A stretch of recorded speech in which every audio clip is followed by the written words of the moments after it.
Ayaw nila na maagaw namin ang liderato ng Senado.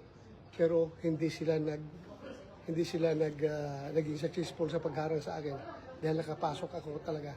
Nagipagbunuan ako sa kanila. Makita niyo sa video.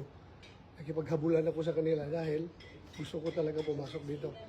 Hinaharang nila ako para hindi aabot ng 13 yung boto namin. Wala kami majority para tuloy pa rin yung state of affairs ng ating bansa. Walang mangyayari sa problema sa korupsyon. Ngayon, na kami na ang may hawak ng majority sa Senado, asahan po ninyo mga kababayan, everything will fall into its right places. Hindi naman tayo, hindi namin personal, pero trabaho lang ito. Trabahoin natin. So yun lang sana.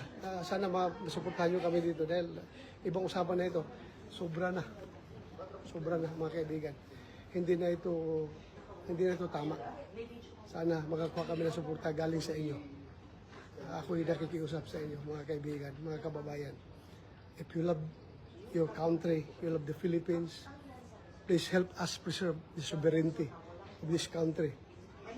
At ang Senado na isang institusyon na nirespeto, na sa ngayon ay binabaliwala na nila, talagang hindi na sila nagrespeto ng Senado. Wala.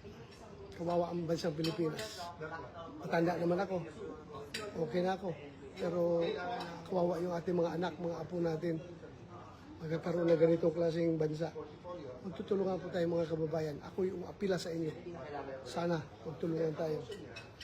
Suportahan nyo kami dito sa aming magkikibaka. It's not all about me. Hindi lang ito kay Bato. Kundi para sa lahat ng Pilipino na ito. Na may gustong yurakan yung ating soberenya.